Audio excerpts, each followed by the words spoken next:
जी अस्सलाम वालेकुम। कैसे हैं व्यूअर्स? ठीक है आप? ये हम मौजूद हैं आज हमारी एक कनाल की एक कंस्ट्रक्शन साइट पे जो कि भावलपुर में लोकेटेड है।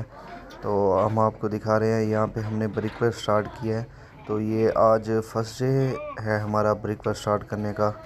ये अब तकरीबन लेबर ने काम एंड कर लिया है।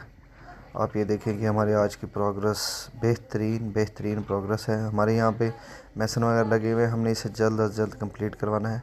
तो आप लोगों से भी यही मशवरा है कि जब भी अपनी कोई कंस्ट्रक्शन साइट स्टार्ट करें तो उसमें किसी किस्म का कोई स्टॉप नहीं होना चाहिए और मैन पावर आपके पास पूरी होनी चाहिए। शुक्रिया।